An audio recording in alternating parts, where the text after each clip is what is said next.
Until Then is a very special game for so many people. Its critical acclaim and art style was enough for me to instantly be compelled to give it a shot.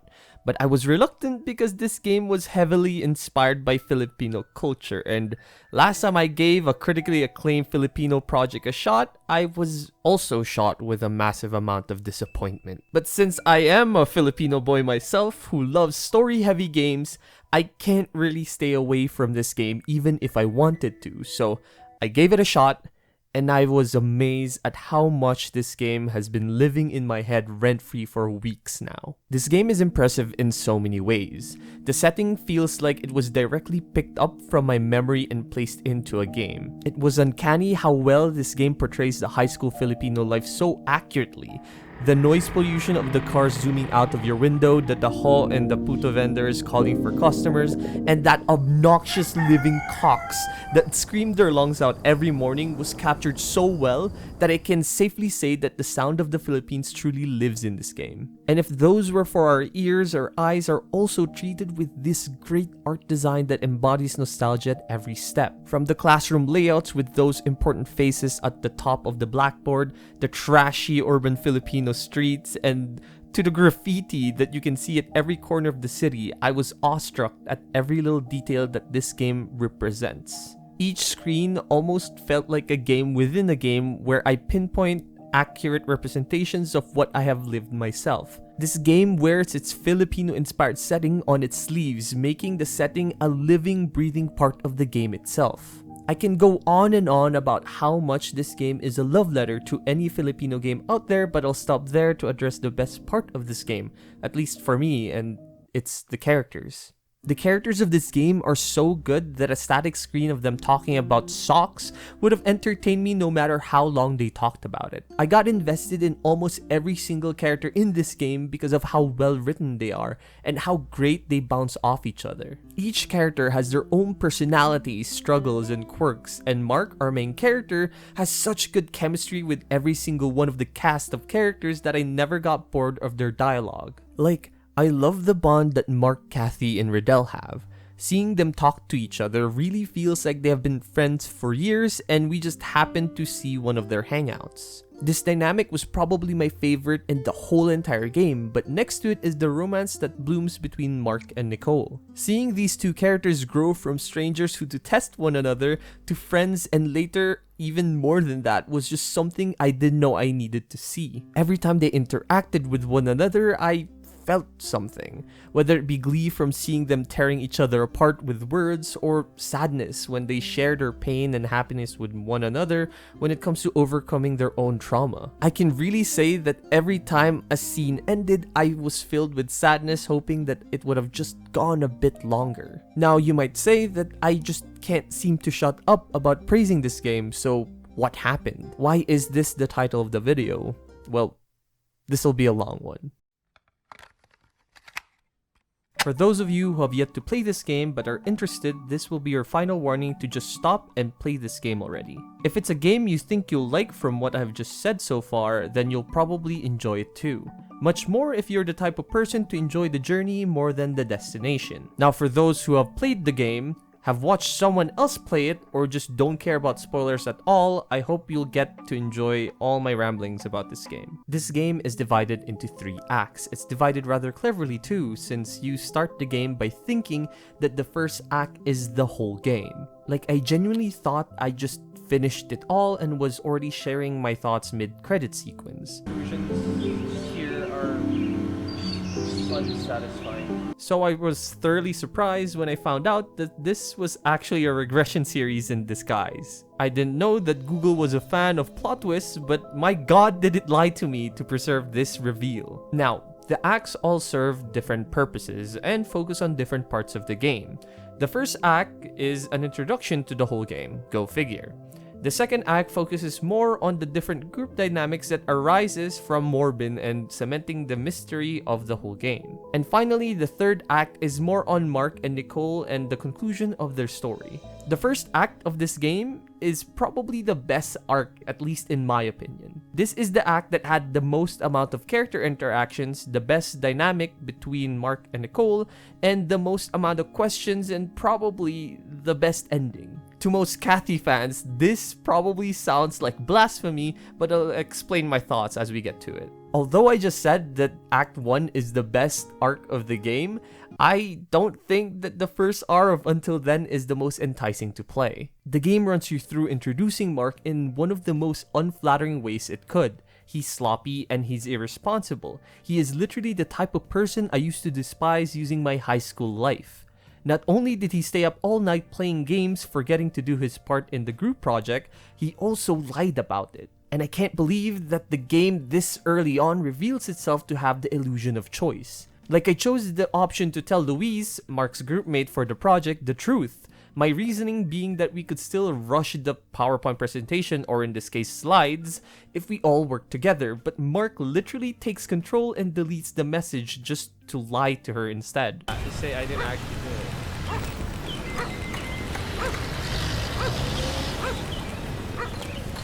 What illusion of choice? Excuse me? Then it proceeds to introduce us to the most uninteresting person in the game, Ryan. Considering that I got invested into almost everyone in Until Then, it's really impressive that I don't give a damn about this person. And to think that he's the first person that Mark actually interacts with. This whole sequence of meeting Ryan and making the PowerPoint presentation was not a bad experience, don't get me wrong. It's an okay and serviceable one. And to some, it might even seem to be very charming. But compared to what we get to experience after presenting the project, this introduction pales in comparison. Now, to the game's credit, there's a lot about Mark we could learn very early on. Just from seeing his room, we can see the sloppiness and his hobby of music. After fiddling with the piano a bit, we get more information. We find out that Mark entered a piano competition, but his application got rejected. We also see that he's not yet the best at playing the keyboard, probably because he just started out. We also find out that his parents are OFWs, overseas Filipino workers, and they're in the UAE in particular. To be honest, this is very standard for Filipino students at this time. And the fun part is we're all finding this out without any weird exposition. This felt natural and not in your face, like how Mark introduces Luis to us as the batch genius. Like, look at this dialogue right here. It's like screaming, hey, this is the smart person, this is the batch genius, and this is someone to look out for. During meeting Ryan on the train, we also get to see one of Until Then's most interesting mechanics: Facebook browsing. Another part of Filipino history that is mostly forgotten is the relevance of Facebook in a student's daily life. And this game captures that history like a weird captcha. But this app features a lot more than just seeing memes and reminiscing about the past. You can also get more information on other characters and the whole world in general here. You can check on other people's profiles, information about them, their birthday, and what they can generally be like. You can also read news that actually have massive foreshadowing for what the game is actually about. And when I say news, I mean actual news articles. Like, look at the detail here. Holy crap, the detail. Alright. It even has related stories that you can click on, and to my surprise, also has articles written on them. And this mechanic is surprisingly flexible. There's a lot more to do here. Not only can you see other people's posts, but you can also interact with them by sharing it, liking it, or leaving a comment. And I really enjoyed doing this actually, especially later on when we find out that other characters would react to what you shared, liked, or commented. It's actually really cool. And I know it feels weird to say this, but I will admit I went all Reddit detective a part of the game here. I actually managed to predict Luis's relationship with Mike using this feature, and it was surprisingly dumb, but it was satisfying. Yeah, this could mean two things, but I'm not gonna overthink it. I really like it when games add something like this to their games. It never feels required, but going through them always rewards the player who go out of their way to just interact with them. And as for my reward for this one, it actually eased me into the concept of the ruling more smoothly than just abruptly hearing about it. Anyway, I think I've discussed the 1 hour mark enough. Let's get into the meat and potatoes of the game, and it really only starts with Kathy and Riddell. I can't stress enough how much I enjoyed the banter between these three characters. Like, this first interaction was probably when I truly started to enjoy the game. When I said that when we hear them talk, we're literally just people who stumbled on a really good group of friends hanging out with each other, I wasn't kidding. They bring up inside jokes that we know nothing about, their own projects, their preferences, and all of these seem pretty seamless. Each time these characters talk, we find more and more about them. In just 9 minutes, we can see how close these three friends are. That Riddell is really good at photography and has a film coming out, like good for him. That Kathy flip-flops crushes like it's nothing. That Mark is one of those smart but no effort people. That something weird is up with those transfer students, and my god, this scene is just so dense with information, but it all runs through it like butter because of how fun these characters flow from one another. Like, Persona Social Links could only achieve this level of development through 10 interactions, and unlike Until Then, it doesn't even guarantee that it'll be worth it in the end. And the fun thing about this game is that interactions like these are sprinkled all throughout Act 1. Louise starts out as this typical smart class president character who is strict, stern, and will always focus on academics. But as you run through the game, you find out how distorted this view of Louise really is. But that doesn't matter right now because you find out that she's a gamer and that she really respects you because of how well you did your presentation. Little did she know that Mark lied to her and straight up just winged it. These small interactions culminated in a small crush developing within Mark. He doesn't tell us this, by the way, but we can see it. From how he is very careful with how he responds to her chat, to his reaction to being invited to her chess match. I swear, this game shines so much in how it portrays its characters and roots them in situations that are all too common to any Filipino or any just high school general. What? To any high school student in general. This game even has the reluctant typing and deleting of messages captured to a T. Again, it really feels like this game captured a part of my memory and placed it for me just to play. And it felt that way throughout my whole experience of the game. Proceeding with Louise's character, this is the most complex her character will be presented in the story. She's a smart kid who comes from a smart family. Considering the burden of expectations piled on her shoulders, she's describing how she's never really let anyone in before because she's only really thought about academics and nothing else. In the first act, we see her open up a lot, have a flourishing relationship and all of that. It was really fun and unfortunate that the conclusion of her story ends off screen, but we'll get to that when we get there. I'd say that Sophia, Louise's best friend, was the catalyst of Louise changing. We first meet Sophia during Louise's chess competition, and I gotta say, I really like her character. She's the polar opposite of Louise in so many ways. She lights up the room as she enters it. I really looked forward to seeing her interact with more and more characters going forward, but haha.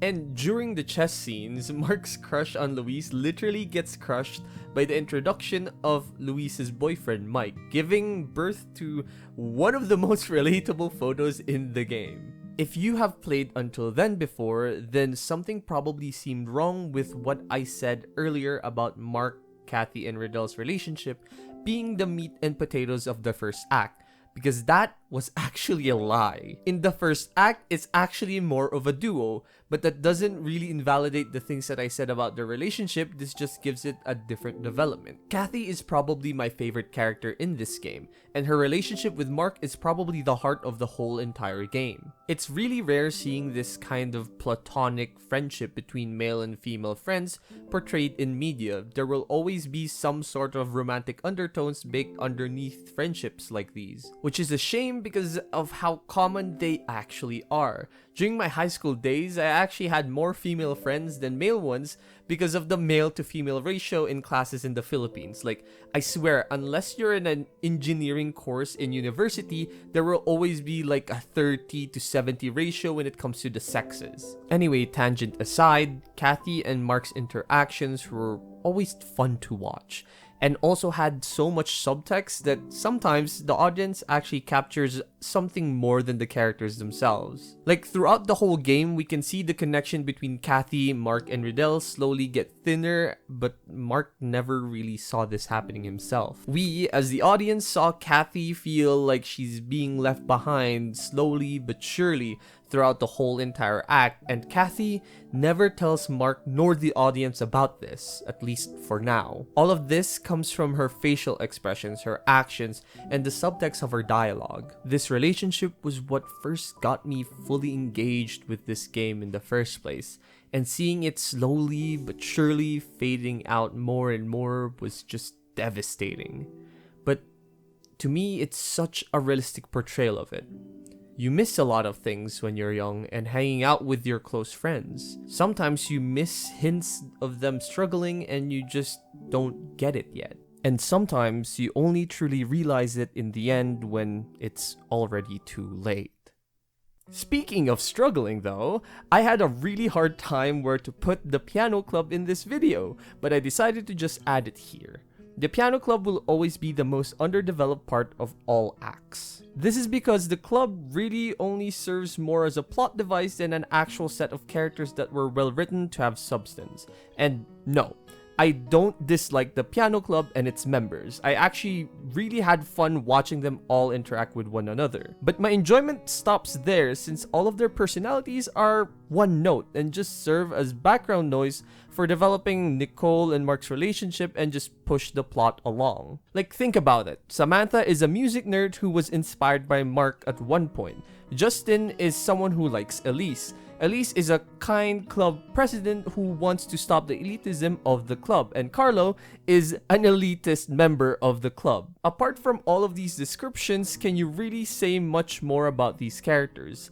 I wasn't really expecting much when I first played the first act of the game, but when they barely got any screen time in the second act, it made me think that this piano club family could have just gone a bit more further than this. My main reasoning of being disappointed on this small fact is because if you consider how much time we spent with them during the first act, I really did expect more out of them during the second run, only to literally not see them again. Of course, that's an exaggeration, but if you compare the two together, you really see less and less of their characters in this one. And I decided to place the piano club here instead of the second act just to get it over with and just to have it be introduced in the first place. Now, this part is a big one. Mark and Nicole's relationship received the most amount of love in the first act. The quality of their interactions and the amount of character development should be enough to prove that. Like, this really felt like a natural progression of a relationship. It didn't feel rushed and every key moment was important and felt. But I'm not gonna lie, when I first heard of Nicole's last name, I giggled because it was a famous sisigan place from where I used to live. By the way, sisig is a type of Filipino cuisine. So my god, imagine how hard I laughed when I found out that sisig was her favorite food. But anyway, I swear, it was just so charming whenever these two characters talk. Like, the principal's office scene is still one of my favorites to this day. Like, look how much they're getting into their conversation. Like, their chemistry was off the roof. It was so good considering that minutes before this, they just wanted to kill each other. The development of their relationship was oh so sweeter with how great the dialogue was. At first, it seemed like Nicole would have been the one trying to enter Mark's world, with Mark brushing off all the questions about his parents. But later on, we find out that that's the opposite. And seeing Mark try his best to get Nicole out of her shell and understand her situation was truly inspiring stuff. Like, seeing them slowly get closer and closer was such a treat that my heart exploded when Nicole's family invited Mark for Christmas.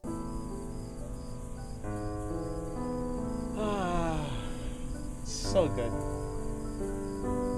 And that's what made the relationship shine. It's that there's so much heart and warmth baked into each scene that when the difficult parts came, it made the whole situation even more heartbreaking. Imagine you're Mark.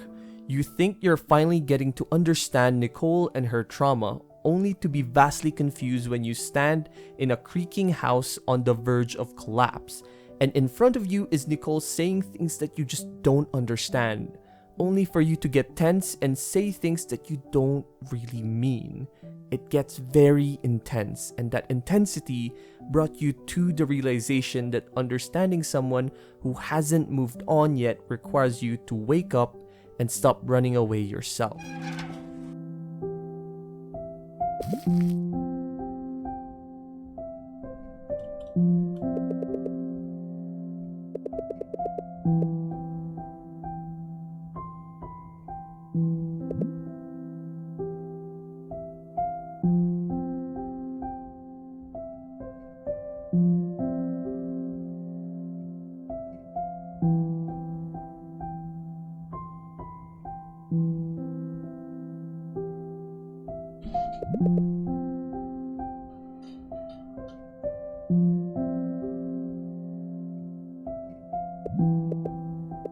The concept of understanding is amazing in this game, in that it always seems to be the solution, but it always is the problem. Understanding is difficult, and saying the word haphazardly is dangerous. And in this journey, it made me realize that. After all of this revelation, Mark finally gets the courage to stop running away and face his own trials that he was pushing away deep inside of him. He internalized all of that and accepted the reality that his mom is not coming back. And grief in a healthy way by sharing your burden with the ones you trust the most and not denying the truth. This is his first step into going through adulthood and actually understanding the people around them even more. This even inspires Kathy to do the same. The most unfortunate thing about Mark and Nicole's relationship is that they never seem closer than they did in this act. Like throughout the second and third act, they feel less and less like friends, and that's insane to me. Considering how big and grand this foundation was, I was really expecting more when it comes to the latter acts, but I was vastly disappointed, but we'll get more onto that later when we get there, and I swear I'll say this line less and less as the video progresses. Now, people who have played the game would have probably noticed by now that I've been skipping a core part of the game, and it's the mystery. Although the characters and their interactions are the meat and potatoes of the game, I would say that the mystery is the broth that blends the whole dish together. I can't express enough how intrigued I was with how this game presented its mystery. The world has not ended yet. This is a phrase that would have two meanings by the end of the game, but for now, we will take it at face value since the world of Until Then literally almost ended. The ruling is a catastrophic event that could not be explained. It was a series of intense earthquakes that reached magnitudes of 8, and the location was not concentrated in just one area. It was happening all throughout the world all at once. In Asia alone, 21 earthquakes happened at once and the results were catastrophic. In the Philippines alone, we can see the effects of the ruling, and it was scary. The ability to completely erase a whole province from the face of the earth is unreal, but we see it during the first act. The casualties of the ruling are also unfathomable. People are still missing.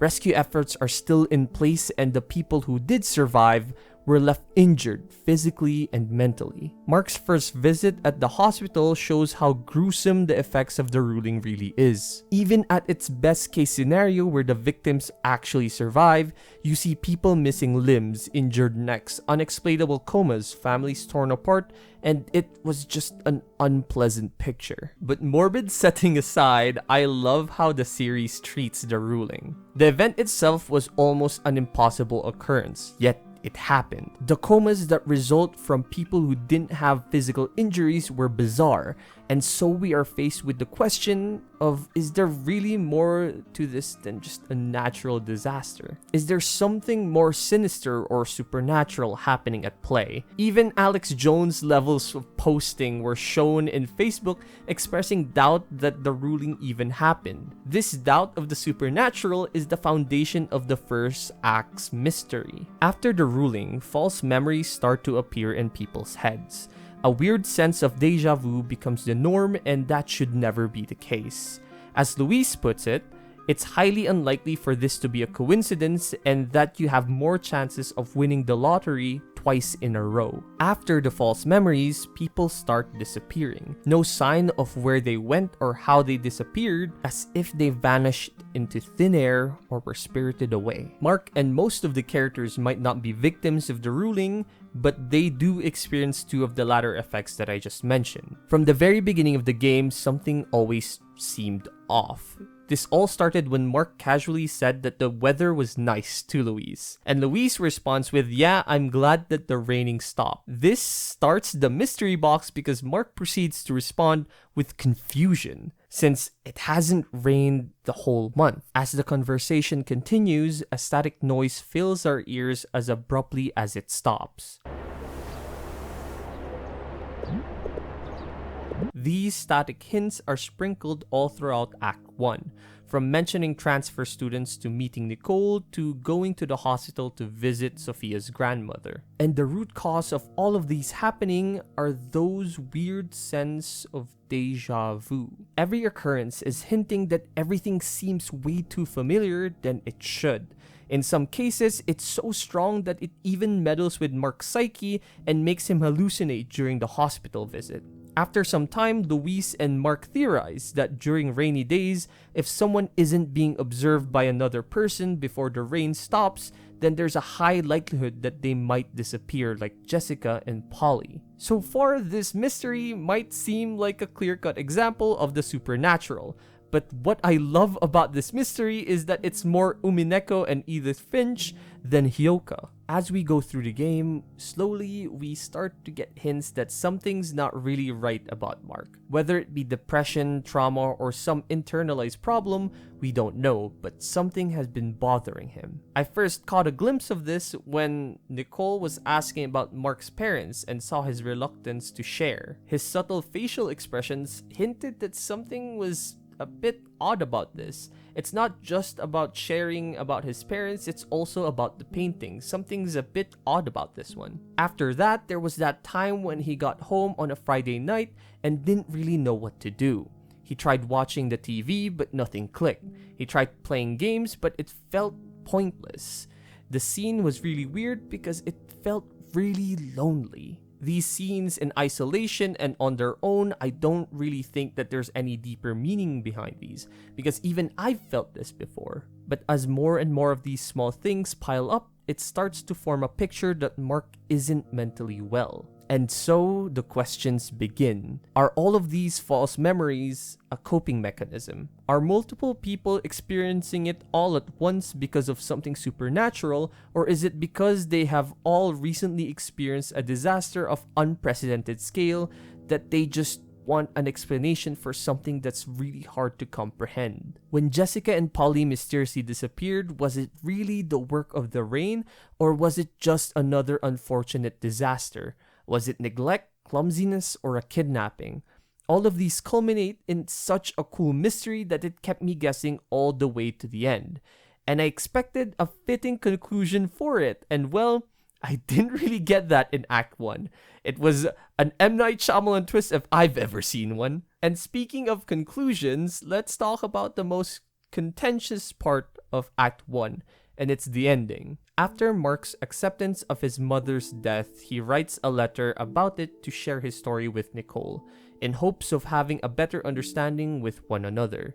And after this moment, a time skip happens, and I must say that this is one of my grievances of the arc. He's gonna be here. He didn't get... Okay. That's disappointing. But before yapping about my grievances with this chapter, I will first lay my positive thoughts on what just happened. The conclusion of Mark and Nicole's relationship at prom night was beautiful. It was nice, heartwarming, and something that these two characters really needed. There's just a sense of beauty in Nicole asking for Mark to take care of his best friend, and Mark telling her to do the same for her mom. I just can't express how much I want these two characters to be happy, like in the end of their stories. Kathy, being inspired by Mark's resolve to share his own burden, wanted to do the same. She admitted that her life at home was rough, like really rough.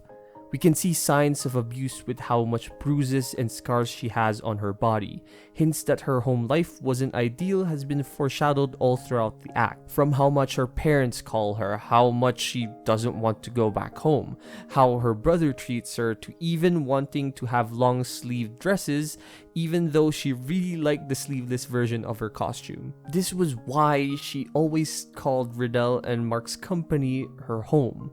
The signs were there, and that was only what the player saw. So this reveal was heartbreaking, especially with the context that Mark and Riddell slowly started to disappear and hang out with her less. But Kathy's resolve to make things better was outstanding. Like, my god, she admits that she was jealous at first at Mark and Riddell's success, but then proceeds to find her own spark. Instead of getting swallowed by her own troubles, she decided to face them head on. Like, what a badass, man. After so much contemplation, she decided to share this with her friend in hopes of just getting a little bit closer to them. But unfortunately, Mark would only learn of this over 10 years later because Kathy dies at prom night. Her home life didn't get any better, and in the process of following the light that she's been chasing for all this time, she meets her end with an unfortunate accident. I can't even imagine Mark and Riddle's guilt over this, knowing that their friend was hurting and they never knew that if they tried harder, they could have helped even for just a little bit. But all's too late. There's one more plot line that I think needs more attention, and it's the ruling. This is the highest the game has had when it comes to tension.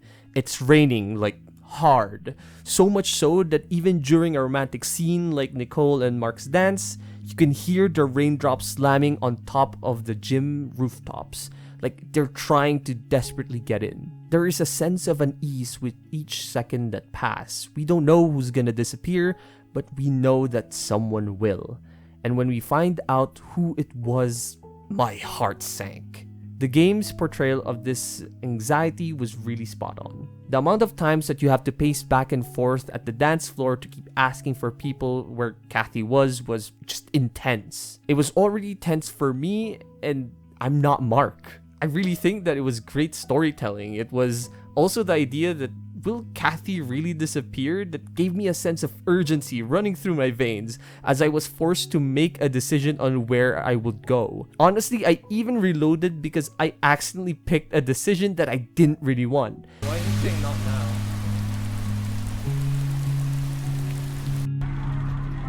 No! Okay. I'm quitting first. Because I wanted to enter the area. No. And bear in mind that at this point, I already knew of the game's illusion of choice, so this was really impressive. And when we finally meet Kathy and saw how she actually disappears, the game already said the answer to its mystery. There was nothing supernatural about the disappearances. The ruling was just an unfortunate disaster that never happened again, even after over 10 years later. And this is where I stop and start yapping about my grievances. First off, the time skip. Some might call this a nitpick, but I did not like this time skip, like at all. I think it broke the pacing by a lot and left the whole relationship of Mark and Nicole at an unsatisfying state. Let me explain. So I think that it's safe to assume that Nicole and Mark's trip was sometime in January, since the time that they proposed to go on the trip was on January 5th, the Piano Club auditions. And Mark wrote his letter around the same time that they came back from said trip and gave it to her close to that date as well. In addition to the cookies that Mark bought in December, I think it's safer to assume that this letter never made it to February. Or else, how did those survive 2 months? In other words, there's at least a 1 month time skip at best with the information that we actually have. So, did they just not talk about the problem for 1 month? Or did they just not talk at all? It was obvious that at prom was the first time they addressed this problem, and I just had this nagging feeling that something was resolved off screen, since Mark was able to message Nicole along with knowing that her parents were with her when she was going to the prom night. To me, this took away some aspect about the drama between them that I didn't really feel great about. It just felt really unnatural to me, and I was just so confused as well as to why this even happened in the first place. Now, does that seem like I'm digging too deep into this?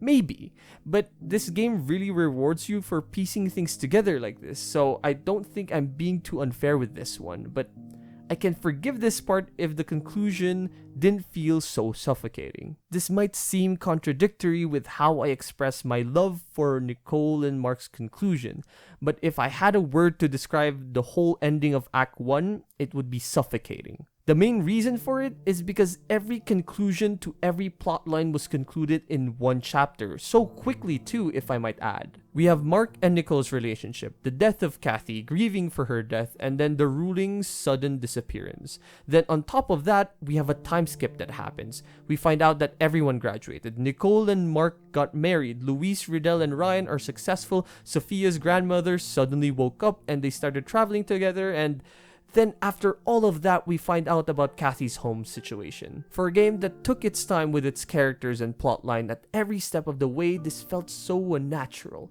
Can you see how suffocating that is? I remember my comment to this ending was that there was such an easy fix to this, and it's just to add one more chapter to it. I don't think that Nicole and Mark's relationship had to be concluded at prom night. We could have had a whole last chapter before prom and have them resolve it there. Hey, even add more scenes of Kathy actively trying out her own new passion and have a pointed interest at Sophia. Have a bit more character for Ryan considering how much screen time he has at the epilogue. Heck, even show more of Luis trying to figure out the ruling or whatever. All of that could have been the case, but instead we get this super condensed chapter of all of the conclusions. Even Kathy's funeral was so sudden and ended so abruptly too. It felt like it was all rushed for no reason. So there's a mystery to this video as well. Why did I say that this is the best ending of the game? And the answer is pretty simple. It's because it really wasn't the ending of the game. All of that yapping was my true feelings when I thought that the game had actually ended there. I was not spoiled for this at all. Here are some messages I had with my friend who's played with the game with my reaction. The idea that everything that I had just witnessed was just a prelude, I was just simply amazed. Although most of my criticisms still stand, like how they handled the time skip and how they could have fixed this, I don't think it's enough to detract from this twist, because that didn't really matter at the moment anymore, since I was feeling the adrenaline of finding out that I was right on the mark, that this was some kind of regression storyline. If you're looking at the length of this video, it probably looks like so much time was spent on the first act alone, but I promise you that later acts will be shorter. This is just essential since it's basically laying the foundation for the whole entire game. So here's to a shorter Act 2 discussion. The game can't be trusted. This was my sentiment after it was revealed that it wasn't over yet. I had hopes that there was more to the ending, so I decided to share my thoughts mid-credit sequence, only to be surprised of a continue button taunting me in the end of it. When the game seemed like it just placed me back at the beginning, signal flares already shot up in my head. It was screaming that this was a regression story all along. There was something supernatural, it wasn't all in Mark's head, and this option for Louise only cemented that theory. Little did I know that that small change was microscopic compared to everything else that did. Things seemed different now. Instead of Ryan, Kathy was our groupmate. Instead of crime and punishment, the group report was about the catcher in the rye. Instead of clutching the slides, we failed and embarrassed ourselves, and instead of being friends with Louise, she just straight up hates us in this one. This was amazing. It blew my mind since even small details were changed just to screw with the player.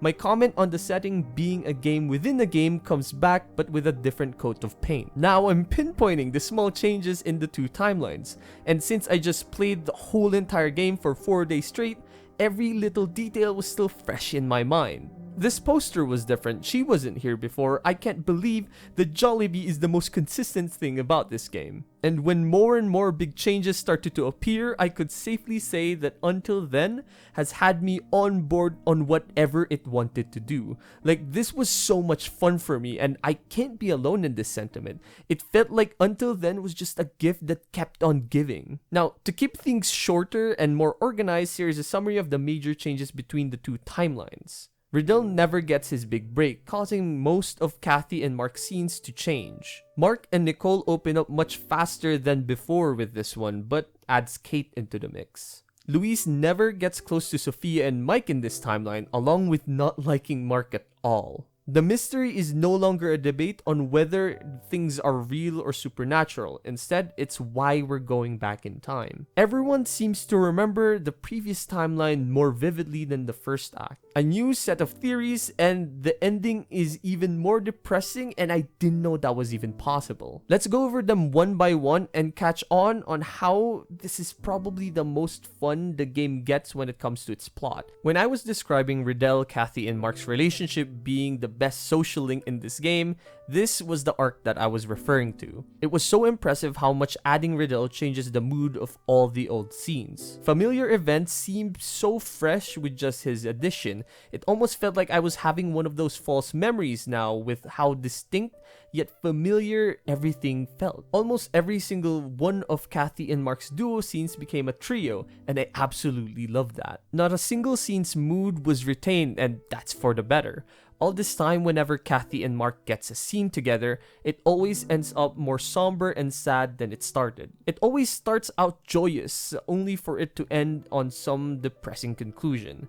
Kathy being left alone at the fair, Riddle not knowing what happened to Mark's mom till the very end. Kathy always feeling that she's being left behind, the sardine dinner scene at Mark's house, and even the convenience store raining scene. These are only a few examples, and they have massive changes to the plot. Kathy being left alone at the fair no longer happens. It doesn't feel like we abandoned Kathy anymore, and in the end, she was even the one pairing Mark and Nicole to be together in the first place. The sense of loneliness has disappeared, and even the distorted memories are gone because Sophia got Thanos snapped faster than Jessica. The movie skit scene is the first time we see a major change, and it was great. The way Mark finally opens up about his mom to Riddle and Kathy was just inspiring. So much so that Kathy at that moment was probably debating on whether or not she should also share her own burdens with them. By the way, I misinterpreted Kathy here at this moment, but I'll get more onto that on this theory section of the video. Kathy no longer being left behind has a depressing root, but at the very least, it no longer becomes a big issue. And that's because Riddle was not also having a great time with his film. We see him get rejected firsthand, and this humanizes his character a lot for me. I think a lot of people might not like Riddle because of how much he lashes out and becomes moody, but I love that part about him. It makes him actually seem like a kid who saw his dream just fade away. It adds a lot of layers to his character than just him being the third dude in MCR. I swear, this man got the short end of the stick with this timeline, but of course, not as much as Luis. The convenience store scene changed from two friends sharing an umbrella and missing one of their friends, again, a funny scene turning somber, to just three friends hanging out, as usual, riffing on each other and experiencing a tender moment with one another. The difference between the sardine dinner scene was almost night and day when it comes to the mood too. It felt so tense in the first act because we know how uncomfortable Kathy feels here. But now she's actually so happy to see Mark's love life flourish. Like, look at the difference between how she peeks at the kitchen. Little details like these are what made the second act work. Because if you think about it, reusing a lot of scenes from the previous part of the game seems a bit like a boring experience. Like, I just experienced this, so why repeat it? But I never felt that way. I was always looking for the small details that did change. Heck, even the scenes that were pretty identical one-to-one were still really fun to re-experience. I think this is more of a testament to how good these moments really were, that reliving them twice was never really tiring. This moment in particular never gets old. Speaking of Nicole and Mark, their relationship was faster in this one. I would even argue that it's a bit too fast since they missed a lot of key moments that made their relationship so heartwarming. The first moment I would like to highlight is when Mark and Nicole reluctantly shared dinner together. This scene was actually more important than I first thought, since this was also when Mark realized that he might have found the spark that he was looking for. Like, look at all the detailed portraits here that were sadly missing in the second act, because this dinner sequence never happened. Well, that's not really true. It did happen, but Nicole wasn't there, and we had to hear a lot about her character from her parents instead. There were actually quite a bit of these changes, where key moments from the first act weren't replayed or replaced but straight up disappeared. And no, this is not a criticism of the game. This act just focuses more on Mark's friendship and a different side of his relationship with Nicole. And that side is Mark being an immature kid and Nicole wanting things to be a bit slower. Kate, the other transfer student, actually is a relevant character in the second act, and she throws a wrench into the flourishing relationship of Mark and Nicole by telling Mark that Nick didn't tell him everything, that Kate and Jake are actually siblings, and that Nicole really can't help but look at the past more than the present. And Mark displays his immaturity here by literally ghosting Nicole for a month. This was actually insane. I was so frustrated at Mark so much during this time, you can't even believe it. This doesn't mean that I hate Mark, by the way. Again, I really like how this game portrays its characters, flawed and like onions. And this was the biggest reason why Mark and Nicole never felt closer in the second act, even though they started faster than the first one. They just didn't have enough time. There weren't enough scenes for them to actually develop, and the small times that they did, I just adored. Writing the script actually made me realize how much I like the bus ride scene between Luis, Mark, and Nicole, even a lot more than I did when I just played the game. Speaking of Luis, let's talk about the character that suffered the most in the second act. Luis literally lost everything in this arc, and it has a comedic tragedy kind of vibe. Since when you start up the game, it looks like this might actually be a better timeline than the first one. Mark notices Kathy's problems. Mark and Nicole open up a lot earlier. Riddell was also getting shafted, but at the very least he has his friends and their dynamic was a fan favorite.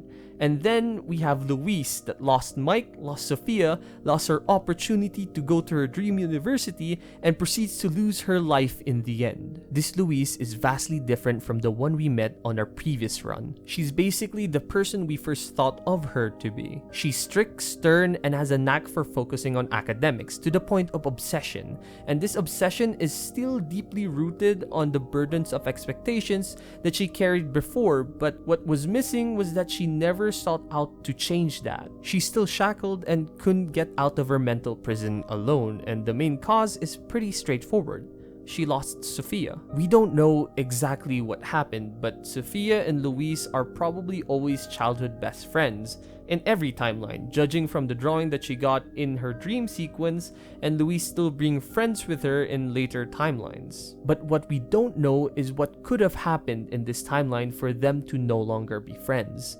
But no matter the reason, the effects remain in that all the development that Luis got in the previous act just vanished, and all that's left is that distorted public view that she had before of being Little Miss Perfect. That's why early on I described Sophia as the catalyst for Luis changing. I think Sophia's overall attitude rubbed on Luis, and because of how encouraging Sophia was, it was only natural that Luis wouldn't feel so alone in the world, and thus strive for change. It was actually really sad when I realized that the first time Luis smiles in this whole entire act was during the bus trip going to the evacuation center. It was so unfortunate seeing her change from someone on the verge of happiness in the first act only to be shrouded in darkness and loneliness in this run. The brief refuge of silliness that happens in the bus is a reminder that Luis might be the batch genius who broke through quantum science, but in the end, she's still a kid. And worst of all, when things were starting to look brighter for Luis, she ends up tripping to her death, not even seeing the results of the research she poured her all into to be recognized by the smartest people in the field. Her story in this arc is one of tragedy, and I don't think that many people talk about her when bringing this game up enough. And speaking of Luis's research, we can now discuss the changes to the game's mystery. Although the first act's mystery was overall a better one compared to this act, I must say that this timeline's mystery is the most fun one. It's funny how this act felt like there was more gameplay even though there's technically less of it. That's because of the Where's Waldo element of looking for changes, and that just really made this arc a lot more fun. But now that it's been established that something supernatural is happening, it opens the door to more theorizing and absurd stretching. The question of the game changes from is it really the supernatural to why are we going back to November 14, 2014? Then the follow-up questions begin to pile up too. Why are there so many changes with this one? Is this really traveling back in time, or is it different alternative realities? Are there a set pinpoint of events that are guaranteed to happen, or can everything just be changed? So many questions and so many theories. Remember when I said that I misinterpreted Kathy's facial expressions in this scene? Well, that's because I thought she had something to do with the loops. I thought we were experiencing some sort of endless 8 bullcrap and Kathy is actually Haruhi. I also thought of the possibility that the death of Kathy was not supposed to happen, and the reason why we keep on looping is because of that. And my first theory was actually that everything was all a simulation and we're just a part of it. That's why all of these distorted things are happening, and all of those like deja vu moments are just the simulation just like corrupting or whatever. These theories probably sound absurd to the people who have already played the game, but honestly they were so much fun to make, and I just hope that I would get a satisfying answer by the end of the game. Now, we do find out a partial answer to what's going on with these loops in the game, and I don't really know if I'm satisfied at this point yet. Luis gets another pseudoscience talk to explain what is really happening with the loops, but as opposed to the first timeline, we actually get confirmation at the end that this theory is accurate and was able to be replicated. And here goes the explanation. There are spheres that represent different realities that exist independently from one another. But because of something that we don't know yet, it shook the space around these realities, causing them to clash with one another. When two realities clash, things that shouldn't happen do. For example, two marks of different realities could mix their memories with one another. Like if one mark thinks that the rain has something to do with the disappearances, then the other mark would think the same, no matter how improbable or random it is. We even get this exact example in the game. This effect might be the most harmless one because the other effect is much worse. When two marks clash with one another, there is a chance of one mark disappearing. This is the main reason for the disappearances in the game.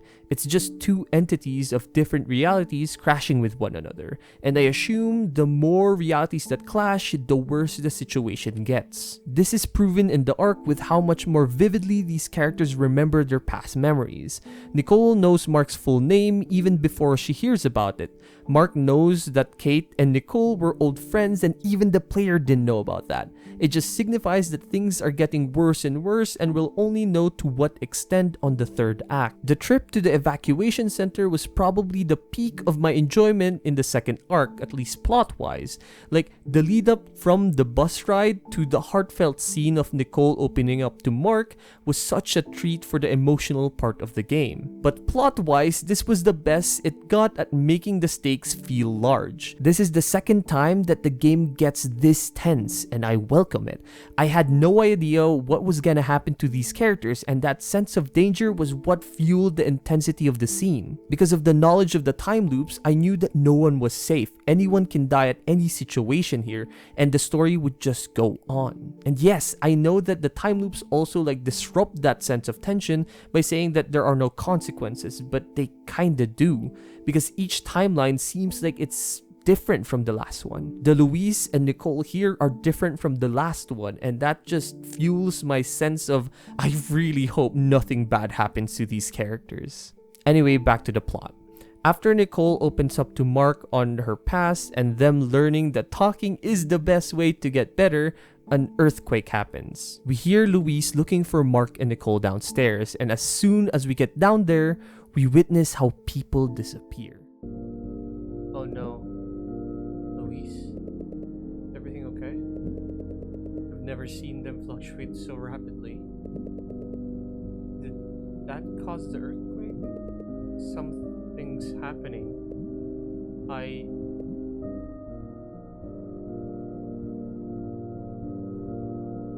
What?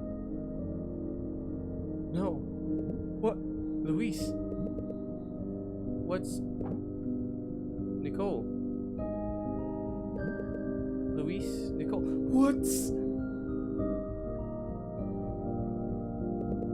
What's happening? I can't... This was such a good scene. Even editing this part, I'm still getting goosebumps. Pardon my voice acting though, it was 2 a.m. and I really didn't want to make any noise to wake up my grandmother. This would be the first time we actually see what happens to the people who disappear. What's really interesting is everyone might have disappeared at the same time, but they didn't all go to the same time frame. Nicole went so far into the past that she's still a child, the day that Jake disappeared. Mark went back when his mom disappeared, which was a couple of months before the game starts. And Louise goes to the future to see that she didn't get accepted to her dream school and was about to have an awkward conversation with her mom and her sister. There was a lot to dissect with these scenes, but while I was playing it, I was just so confused in a really good way. But I will also add that I think that the timelines that we actually get to see here are the original timelines, not the Act 1 timeline, but Ground Zero, because I don't think that the first timeline we actually get to see was the starting line. But I think that this video is already going on for too long and I'll just discuss it in another day. Anyway, see? I keep my promises and it's a lot faster now. We're now going to be discussing the ending of Act 2, and I must say that this ending is also a mixed bag for me, like even more than the first one. After the events at the evacuation center, nothing supernatural has happened and life just went on. We see Nicole patch things up with Kate. Kathy seems to have opened up to Riddell and Mark about her home life situation. Mark confronts his dad on the phone and Riddell finally gets his big break. This was by far a way better time skip than the first one, in the virtue that we actually see the things that happened in between it, and the development that actually happens matters. Best of all, no relationships were left in an awkward state. And now it's prom night and Mark still didn't ask Nicole to prom. Good job, man. You managed to not ask her in almost every reality at this point. Anyway, aside from Mark failing to shoot his shot again, they begin to enjoy the event like they did the last arc, except this time weird things start to happen before Mark even gets to dance. Mike's band, The Strongs, begin to play a song that's part of the album that Kathy gifted Mark back in the last arc. This starts to give Mark flashbacks, giving the feeling that something really bad will happen to Kathy tonight. So of course he starts looking for her way earlier than he did the last time and sees her with her parents. He proceeds to warn her about something that he can't even express to her himself. But this was of course enough for Kathy to be cautious. Enough at least to make a mistake that would make us witness something all too familiar to us by now. Kathy had to go with her parents. There was a change compared to the last time though. This time, Kathy's parents just wanted to talk to her, as opposed to the last one where it seemed like they were trying to shelter Kathy and mold her to whatever they please. While this was going on, Louise, Nicole, and Mark used their laser tests to see if something is wrong, and for the first time in a while, it begins to fluctuate. Mark panics and runs toward where he thought Kathy would go to. After a while later, Louise and Nicole decide to look for Mark too, fearing that he would disappear. Only then did tragedy struck once again. Mark finds Kathy in the same position as last time, standing alone in a bus stop. Meanwhile, Louise and Nicole were still running and looking for Mark. Then an earthquake appears out of nowhere. Kathy begins to jitter and disappear right in front of Mark's eyes, while Louise, losing her balance from the earthquake, trips and falls, causing her to close her eyes for good. Mark starts looking for Kathy, like a lost child looking for his mom. Nicole is frozen, staring at the lifeless Louise. The scene ends and we proceed at Louise's memorial, confirming with our own eyes that Louise is really gone. Riddell and Mark goes to the theater to watch the film like the last time, but this scene was made a lot heavier with Kathy being on the screen, starring in the movie. The tables have turned as well. Riddell voices his confusion at Mark. Kathy was supposed to be here, so why isn't she? Where did she go? How did she disappear? Mark seems to know something, but refuses to tell Riddell, causing a rift between the two best friends. Riddell storms out of the theater, and the familiar face enters in his stead. Andrew, Kathy's older brother. He explains that their parents only wanted what was best for Kathy, and this time they truly just wanted to talk to her to try to fix their family, to try and understand her. And he exclaims that he just didn't understand and he didn't really know why she was so afraid. So afraid that she would just exit out of a car at a stoplight. What could have made her feel so afraid to do such a reckless thing? Then it hits. Something clicks in Mark's head, but he doesn't tell the audience. We can only really speculate at this point, and I'm totally not gonna talk about this later. The final scene of this chapter is a really depressing sight. We see Mark obsessively recreating Luis's research, but obviously, he doesn't even fully understand it. It was just him brute forcing his way into an answer that he could probably never even comprehend, repeating actions that he's only witnessed up to this point, mimicking Luis's every movement. Nicole tries to snap him out of his trance, but fails. She tries so hard, telling Mark that she lost so many things, but she really didn't want to lose him too. But even she knows that she already did. This game really likes to use sides and dividers in its symbolism, and I think, aside from the dinner scene in the first act, this is probably one of its best uses in the game. If the first act's ending was the closest to being the most polished one, this ending is the closest to being the most interesting one. It's surprising, but the more I write this script, the more I'm leaning to liking this ending more than the first one, and all of it is because of Mark's character.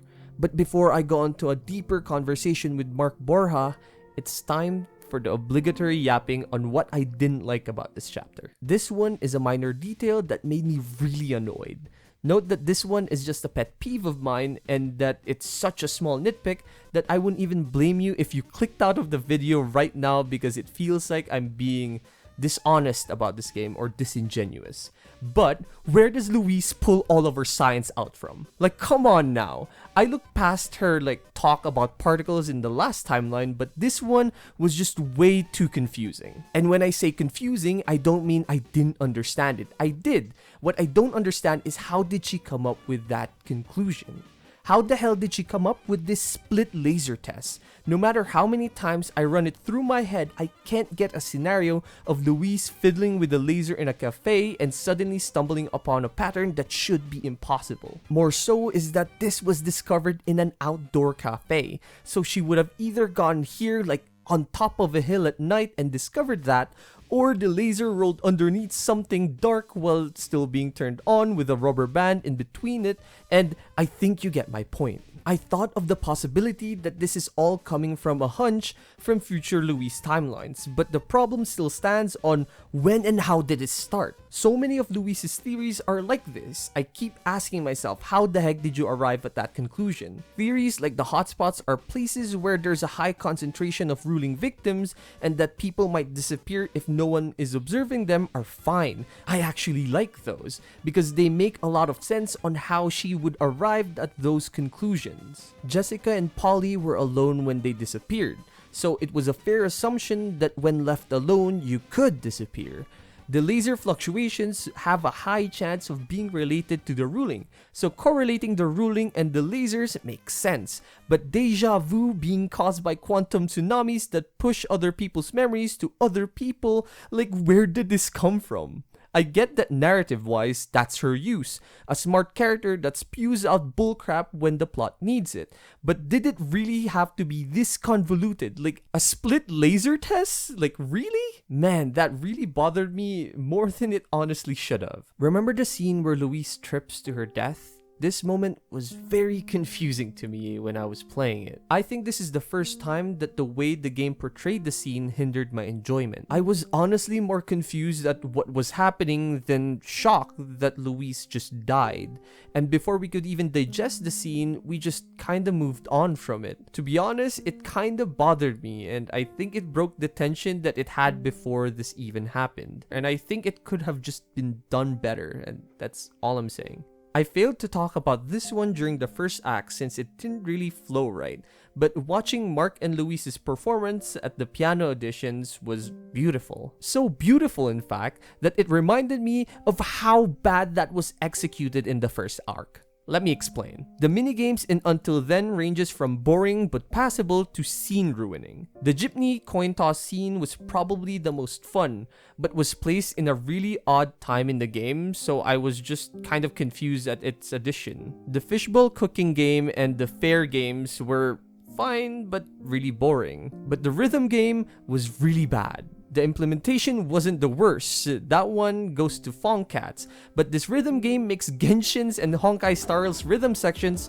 look like Dimu and Voez. But if the minigame just existed alone, then it wouldn't have been too bad. I would have just chalked it up as being a mediocre minigame. But why did it have to appear out of nowhere at one of the highest peaks of the story, Mark's Edition? Like, I was so upset with this one. I remember feeling, wow, look at all those brilliant animations made for the scene that I can't even see because my eyes are stuck on this subpar minigame beside the performance.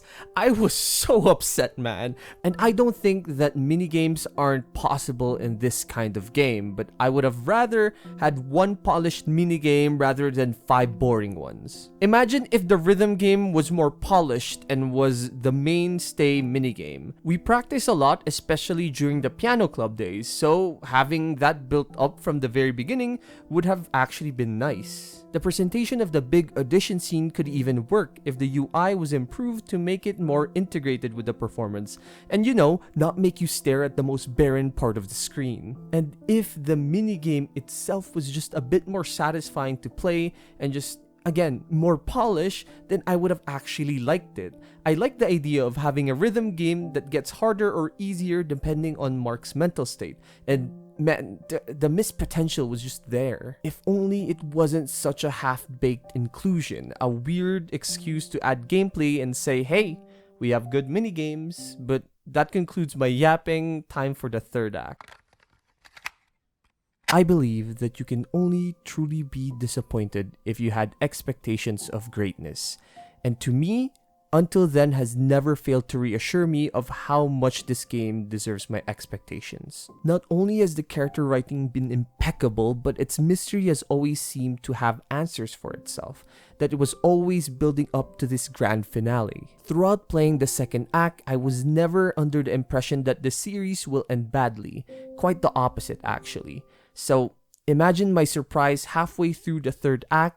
I began having doubts on whether this game was truly living up to its potential. You know what I'm more afraid of? This concluding really badly. Act 3 starts with the greatness that I was talking about before. A brooding sense of something bad is happening is in the air, and we just left off with a very messed up timeline. And now we're morbing back to day 1, baby, at November 14. But something is off about this Mark, more than the previous two. His memories are much more all over the place. It feels like several Marks have been combined to one and their memories were starting to blend together, fighting for dominance at which Mark is canon. Luis messages Mark about the slides as usual, but Mark seems to have so much in his mind that he didn't just forget what the presentation was about, but he didn't even know what was really going on. We can see in his face how uneasy he feels, so much so that for the first time after 2 timelines, we finally see Mark tell the truth, that he didn't do the slides, apologizing for it and promising that he'll finish it before their presentation. But that wasn't the only weird thing in the air. The world seems different. It feels like the ruling situation is much worse in this one. There are more cracks on the street and the Metroline walls, more fear-mongering preachers roam the streets, and the most bizarre thing of all, Mark actually did the slides. Really well too, if I might add. So much is happening so quickly that dialogue seems more like scripts than conversations. This in and of itself is weird because that's actually a compliment. So many of what the characters would say is something that we can predict because of how many times we've been through this day. The uneasiness even seeps through the fourth wall because of how the music seems off. It was just a bit off tempo at first, but this gets weirder and weirder as we morph through timelines. For the first time again, Luis interrupts the Riddell, Kathy, and Mark conversation to bring up the deja vu incidents. And oh look, I haven't seen this person in a while. I wonder what's been happening to them. And wasn't she Luis's best friend? So much was building up, and this was just the first chapter. After scrolling through Facebook, we see a familiar name. This should be impossible since, oh wait. Maybe it could, cause they're already friends. Whoopsie. After looking at her profile, she seems way too familiar. So even though Mark would never do this in any other timeline, he gets the urge to message her, but isn't that a bit too weird and sudden? What would you feel if a random dude from your new school started to message you before you even go through your first day? And that small text gave me goosebumps. Mark?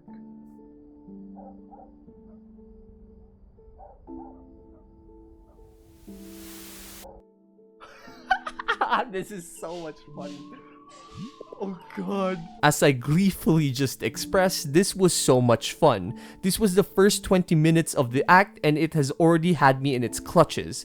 This weird exploration of timelines crashing into each other builds up for 2 chapters, and all throughout it all I was having a blast. In one timeline, Louise is not even in it. She disappeared long before November 14th, the main reason being that she was investigating the hotspots very early on and became a victim of the disappearances. In another, we find out that the effects of the ruling is so bad that it stopped the trains from working. In the same timeline, Louise is a mad scientist who's skipping school as of late. This is the most obsessed she's been with her research, which says a lot about how dire the situation is, because she's even friends with Sophia in this one. And on later timelines, we find out that school has been cancelled because of how dangerous the ruling has been. Nothing is consistent in these scenarios except for 2 things.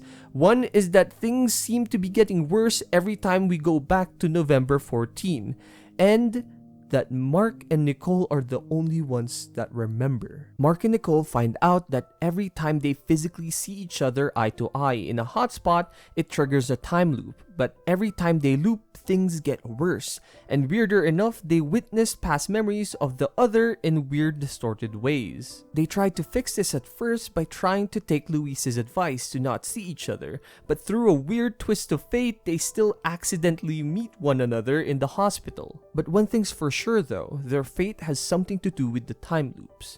But even with all the warning signs that things are getting worse and worse, Mark still persists in meeting Nicole in each hotspot, convinced that this would fix everything. Now, it might look like that the Mark and Nicole of this timeline are different from the second acts, but I disagree. I think they're the same. Okay, I think it's become painfully obvious now that throughout the whole video, I've been avoiding talking about the nuances of Mark's character, and that's because we really didn't have the full picture yet. But I think we have enough of the pieces now to fill up who Mark really is. Mark to me is one of the most interesting protagonists in any game that I've played, and the main reasoning is simple. He's a complicated one with so many layers to him. Mark is how we see the world of Until Then, and I think it's perfect since he's not the best person, literally and figuratively. The latter is because he is a very unreliable narrator in the first act. This makes the experience of is it the supernatural or is it all in Mark's head actually work. If he was as straightforward of a person like Kathy, then the mystery would have probably collapsed as soon as it started. The former is because he isn't a Mary Sue. We see all throughout the whole game that Mark has flaws, like some are pretty glaring ones. He's not the best kind of friend to the people he's closest to. Abandoning Kathy at the fair, not noticing her obvious signs of abuse or at least the signs of something isn't right about her home life. Ignoring Nicole for a month, and he didn't even try giving Riddell an explanation for the disappearance of one of their best friends, not even giving him that small amount of closure. But that doesn't mean that he isn't a good one either. He cares deeply for Kathy, that every action that he took in the second act was almost building up to him protecting her. He tries so hard to make her open up so that she doesn't explode like in the first timeline. He's so supportive of Riddell's filming that he comes with him on his off days just to scout for filming locations.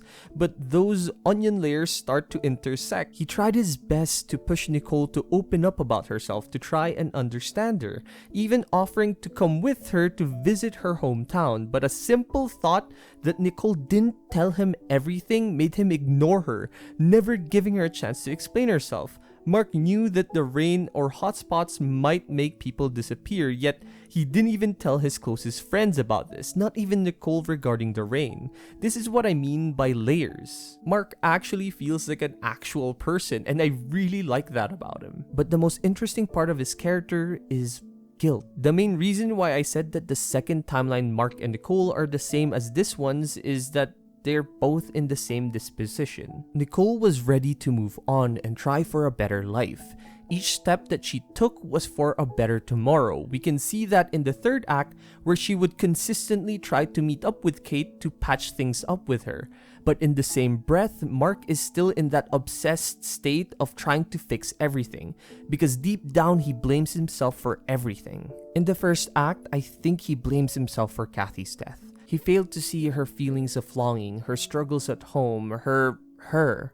In his own words, did any of you really know her? Did I? If he didn't try to look for Kathy that night, then she would still be alive. Missing, yeah, but alive.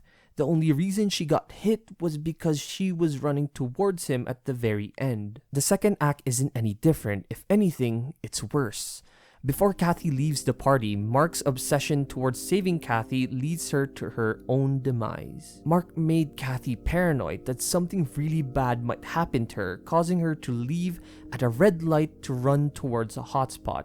And you know the rest. Mark realized this during his talk with Andrew, hence his face being like this. It also didn't help that Louise only tripped to her death because she was looking for Mark. This heavy sense of it's all your fault was the catalyst for his obsession in the second act, and that carries over to this act too. He has this obsession of fixing everything, including Kathy's disappearance, so he thought of brute forcing their way into fixing the timelines by doing something that's obviously making everything worse. Of course, it does all work out in the very end, but he didn't know that.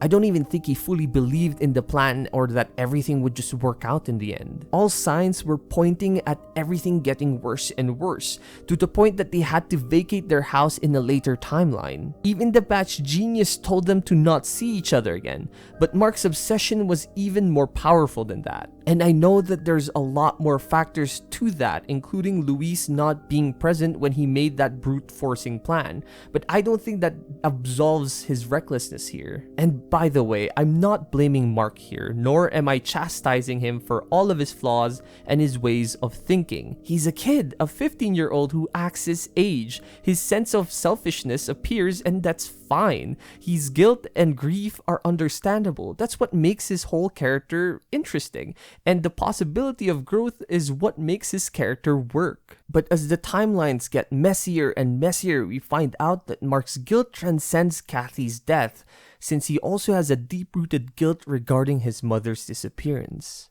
Guilt is a massive theme in Until Then. It builds up more and more as the acts go on, and it reaches the peak at the latter end of Act 3. We even see foreshadowings of this with the graffiti on the streets.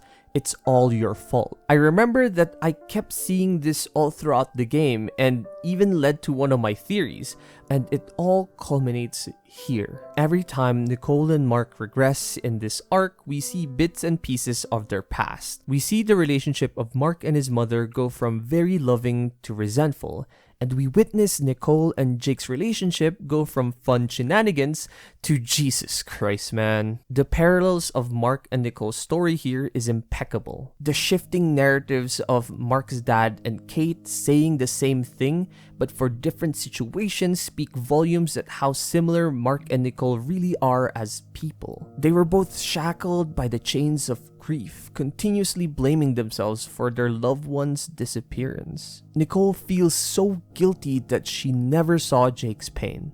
Everyone else knew, even Kate confirmed this, but her, as his best friend, didn't. This ate away at her so much that she was never able to move on from it. Several years later, she doesn't even want to touch the piano because of it. She keeps looking for him, even trying to pay a private investigator to find him. The Nicole that we see in the previous acts might look older, but she's never really grown past this day, when she performed and Jake never made it. she's still looking for him. Mark was in a similar position. When his mom decided to go abroad, he was resentful, so much so that he started acting as they were not a family anymore, not talking to her and straight up ignoring her existence. But deep down, he just misses her so badly that he wants her to come back. He built up this facade of not caring as a defense mechanism, but when the plane vanished, he lost the opportunity to say sorry. He was left with the reality that his last words for his mother was one of resentment. He never truly moved past this moment. He's still looking for her. The parallels are insane, and this scene embodied that climactic realization masterfully. This scene was just so good, man. One of my favorites in the whole entire game. This is the most the game has explored the parallels of Mark and Nicole's guilt. They're both looking for someone that has already disappeared. Regret continues to be a baggage they carry wherever they went, unable to move on in any reality that has passed. It's a cycle that continues for hundreds of timelines, according to Jake. This regret was so consistent in so many different realities that Jake and Maria did something that made the realities crash with one another, all in the hopes of having at least one where both Nicole and Mark moved on. Visually, this is the most minimal the game gets, but for some reason, this is also one of the most impactful ones too. The power that this scene had was incredible. It was so strong that even though I was almost checking out of the game at this point, this scene brought me back. I love this game, and I love that Nicole and Mark get a much-deserved happy ending by the end of it all. The portrayal of grief and overcoming the hardships that you face was truly inspiring. The world hasn't ended yet. I mentioned that there were two meanings to this, and that the first one was literally the world hasn't ended yet. The second one is that life goes on.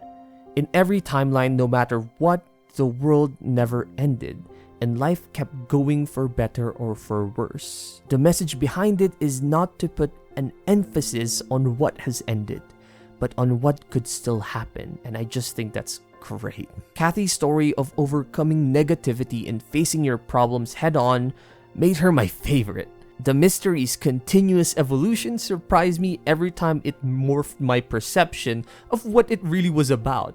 And my god, the attention to detail with this game was incredible. Visually, it's a feast for the eyes and a treat for the mind. A lot of people would have missed these symbols, and I'm guessing not even the majority of Filipino players would know what baybayin really was. But the addition of this small detail was like paying respect to the culture it borrowed from. But even with all my praises, I can't help but feel disappointed. I think it's time to address the title now. Act 3 was incredibly weird for me. It has a runtime of 3 hours. It's less than half than both of the previous timelines. So it's incredible that it felt slower than the 2 acts combined. And that's impressive since one of those timelines literally had a lot of repeated content on it. So why was this the case? Well, when I was trying to figure it out, it hit me. This arc was dry in terms of character interactions. It's crazy how much less we get characters bantering as we continue with the third act. But what was weird was that it started off really strong, but we ran out of gas as we went along. Since the heart of this game was those interactions, it felt like the plot was going on without the key that made it special. And without that key, the plot seems to be slower, even though it was the fastest it has ever been. Now, some might say that with how the game was progressing, it would have been impossible to have a lot of character interactions to begin with. Mark and Nicole had to keep going through hotspot to hotspot and through time as well, so having the Mark, Riddell, Kathy gang would have been difficult, and Luis didn't even exist in some of the realities. But there was one obvious fix for this. Have Luis and Mark interact more. I can't stress enough how upset I was throughout this act with how little Mark and Luis actually talk. Remember when I mentioned that these two never feel as close as they did in the first timeline? I understood that for the second act because of the shift in focus, but it had no excuse with this one. These two characters were literally the only ones who could understand each other in the whole world. They should have felt closer here than ever before, but surprisingly, that wasn't the case. The more infuriating thing is that they have memories of other realities now. They aren't strangers here anymore. They literally got married in some timelines. And when I say timelines, I mean hundreds of them. Now, some might say that they couldn't since they had to not see each other eye to eye. But hello, we have the phone. This message system was here for these specific moments, so it was so strange that it was barely used. And it's not like there weren't moments where they could have sprinkled these in. The commutes to each hotspots, the small moments they could talk to before collapsing realities. Like so many opportunities, yet none were taken. Like look at this message log. Look how dry this interaction is. But I think one of the best showcasings of that weird lack of Nicole and Mark dialogue scenes is the moment that proceeds after the message log. Mark just arrived at Nicole's village, and while waiting for her, he proceeds to just roam around for a bit. While roaming, he finds Kate in one of the houses and has a chat with her. Note that at this point, Mark knows how important Kate is to Louise and their history with this village. So when Mark proceeds to meet up with Nicole a couple of minutes later, it was so odd that he never mentions this to her. It was pretty out of character too, considering how much Mark likes to meddle with these kinds of things. And one could argue that it's because of how dire everything is. Mark didn't even think about it really. Or you could even argue that it was just building up to Mark rushing things at this point, that he wants to get everything over with and doesn't even think about Nicole. And sure, I'd accept those explanations, but I would argue back that do those really make the game any better? Because to me, I would disagree. I would have just wanted to see more dialogue instead. Like I could see the argument that the lack of these interactions was made for the tone of the game, just to make everything more dire than ever, to have that tension and urgency. But to me, the tension and urgency of the past two acts only worked because it was built around interactions. So I thought that the shift in focus just made the game a bit worse. Imagine this happens in a different game like Persona. The characters just stopped talking to each other, and when they did, it was all for the plot. They stopped acting like themselves and just focused on the main objective instead. If a Persona game ever did this, then I would have made a video about it too, because that sounds horrible. The main reason why Persona works really well is because it was built around the interactions between the Persona pals. In Persona 5, the characters individually were less interesting than any of the other Persona games, but their bantering with each other was what made just stay even worth it to begin with. So if you remove that aspect of the game or just made them interact less and less as we proceed along, then it would have resulted into a vastly inferior game to begin with. And I think Until Then did just that. It made it so that there was less interactions as we proceed along with the game instead of more. Like, imagine if Mark actually talked to Nicole here, told her that Kate was in the village. Think about all the possible actions Nicole could have taken. She could have tried going towards Kate, confronting her, and have Mark stop her, and then talk to her afterwards, have a bonding moment from it while learning more about their characters. Or Nicole could have tried her best to ignore it, to pretend that she doesn't care at all, but inside she really did, and have Mark do his thing of probing her to open up again, like how he usually does it, only for Kate to appear and have that final confrontation again. And you see how much more these two could have talked? This game didn't need to move this quickly, yet it did. But for what? I just don't get it. This one's a minor point, but why couldn't we see their thoughts during the moments where they could see each other's past? Like, would you really be silent in these moments? Would Mark really have no thoughts regarding Jake's home life? Would Nicole react blankly to seeing Mark's descent into resentment? Well, I just don't think so. Like, imagining witnessing firsthand what the love of your life went through during their most traumatic days. I know for sure that you would not have this blank of a reaction to it. Now, I recognize that what I'm asking could ruin the pacing of the scenes, and that's why it was just a minor annoyance. But with the lack of interactions, I was just desperate. The last time that these two characters felt close was in this walking scene. Rewatching these made me realize how close they really were. And guess what? This was in the first hour in the arc. So even if there were just a couple of lines here and there just to show us a bit of their thought process during this time, it would have done a lot for me, honestly. And like I mentioned before, the whole arc post the 1 hour wall wasn't all bad.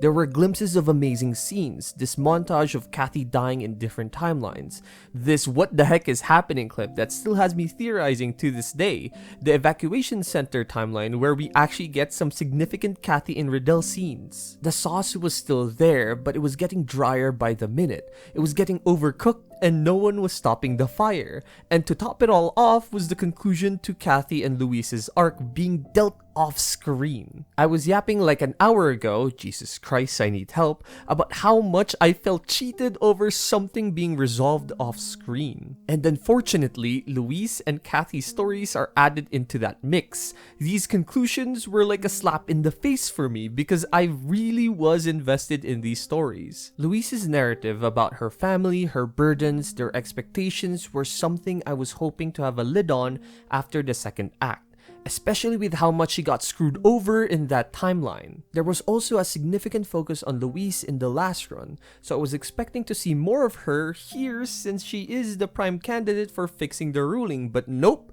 This was the arc that made Luis less relevant than before, so much so that we kinda just hear about her and her family being closer now. We never get to see it. No interacting with her family members, no seeing the gradual incline of their relationship getting closer and closer, none of that. Instead of that, all we got was Luis telling us that now she talks to her parents and now they're closer.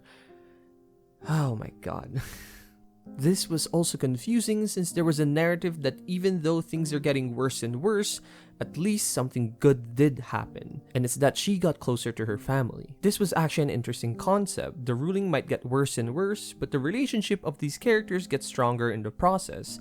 It would also work narratively in that Mark and Nicole weren't the only ones to move on and improve with the ruling, but the rest of the world did too. That the influence of seeing the false memories made them realize something as well. But because of how sudden this comes, it actually becomes a contradiction.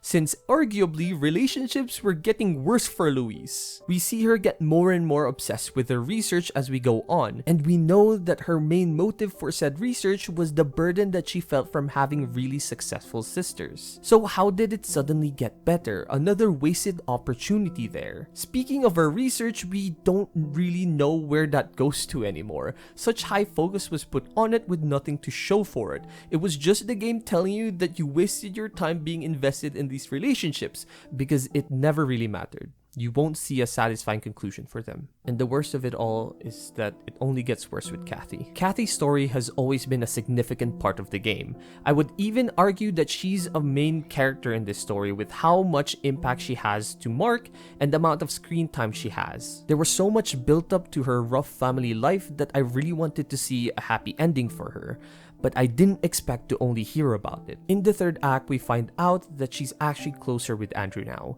that brother that we only got to see 3 times, 4 if you include the epilogue. This is indicative that her family relationships are slowly getting better, and why do we not see any of it? The game expects us to be satisfied with just them telling us they're good now, and with one detailed artwork. We never get to see Kathy and Andrew talk like at all. Everything was resolved off screen. This was like replacing the scene with Mark and Nicole painting with these series of detailed artworks. Sure, we get the gist of it, but it's completely different from actually seeing the interaction, seeing them talk to one another and their actual dynamic. And Jesus Christ game, why? Why bother building so much relationships and stories just to not conclude them? It's like building a house but not placing a roof. It's just incomplete. Some might say that, oh, that's because Mark physically never gets to see these. These do happen canonically, but we never get to experience them because Mark was too focused on something else. But I disagree, since we literally have controlled Nicole and Luis before, so I don't think that this was ever an issue, and if the game really didn't want that, we could still see the scenes as Mark. We can still see what's happening around Mark and to the people who are close to him, even though he doesn't really care about them. But the important bit there is that we actually get to see something, some sort of development. Like, think about it. With the amount of times that Louise dies and disappears from the game, make it look like that her parents are being more protective. Have them call Louise more while Mark is talking to her, or have it so that she doesn't even go to school anymore because her parents are stopping her with how dangerous the ruling is becoming. Like something tangible where we can see slight changes in the relationship. So much could have been done with this, and same with Kathy as we pass through the timelines. Have it so that Andrew passes by from time to time. When Kathy goes to Mark's house when school was cancelled, have Andrew drop her off since the streets are more dangerous now. Like little things like this could have improved this game by so much. And here's the big thing, I wouldn't be asking for these details if the game wasn't so good at providing them. We've already seen their capabilities in the first 2 acts. When we first saw how Andrew treated Kathy, we immediately picked up on their relationship. The small changes in detail during the second act was oozing with so much care and attention, so why was there zero of that here? And some people might be asking if I need to see every development in the story to be satisfied, because I seem to be yapping a lot about time skips and the like. And to that, I would say no. I don't have to see everything about every character, but the ones I just mentioned weren't just any other character. I'm fine that I don't get to see Ryan and Jessica's disappearances. I don't mind that I don't see what happens to Mike in other scenarios. I might be a bit disappointed that Sophia got less screen time, but I'm fine that she doesn't come back to the main story. But Kathy and Luis aren't Jessica and Ryan. They're part of the main cast that got so much development throughout the whole entire story. The game even gives you so much detail that forces you to be more invested into them. Kathy's last message had so much details about her character that we never needed to see, but we did. We got to see what her room looks like, how she met Sophia, and how their relationship was blossoming. Luis's research was literally the backbone of the mystery for the whole game, and we figure out that the expectations for her were her main reasons for that obsession. These are things that we didn't need to know about them, but we did. If they were just like the piano members, then I wouldn't have given a damn about how their personal trials ended. But I really did care, so having it so that their stories were resolved off screen was like a punch at the gut at this point. And finally, I think people have seen this coming, but I really didn't like the ending. There are some tropes in media that I really detest. Amnesia, mascots, and it was all a dream. The ending of Until Then is similar to the latter. What I really hate about the "it was all a dream" trope is that it invalidates all the experiences that has happened so far. And Nicole and Mark not meeting in the end felt that way to me. And it wasn't the fact that they never got together as a couple, but them not knowing about each other's existence really bothered me. It felt like I got invested in a relationship that never happened. A really big, oh well, it is how it is moment, and it really didn't land with me. And you know, I was so disappointed in this ending that it lived in my head for weeks. The bait of Mark and Nicole not meeting kinda pissed me off too, and I know that most people believe that they get together in the end. I even caught on to that Tadhana Cafe bit, but I can't really relate to them because I can't subscribe to headcanons. I think they're weird and cross a line that leads to shipping, and I really don't like shipping. If you were fine with that ending, then good on you, but it really wasn't for me. And I'll say this, reliving all the acts was really telling to me, because the third one was my least favorite in every single timeline I've lived through. I've played it, rewatched my playthrough of it, replayed specific parts of the game again, watched 2 other play it, and the fact that I hated the third act remained consistent in every single playthrough. Juxtaposed to my love for the first 2 acts only growing with each re-experience. I even got the feeling of not wanting to finish watching someone play it through the latter end of the third act. I just had no want to see it again. I think I've expressed enough at how disappointed I was with this game. I had high expectations, but those were formed while playing Until Then. I had 0 coming into the game, so I think those expectations were earned. And I hope that end bit didn't make it sound like I disliked the game. I still love Until Then. I believe in being able to express my frustrations with the game while still liking it. Although it's hard to deny that the ending did dent my overall experience. But yeah, those are my thoughts, and this video took way too long to make. I also would like to announce that I made a Discord. Since I don't upload at a consistent rate, I wanted a way to update people who actually care enough to watch my videos and other projects. Link in the description. Anyway, this has gone for long enough. If you reached this far, into the video, consider leaving a like and sub. Share your thoughts in the comments. Thanks for watching. See ya.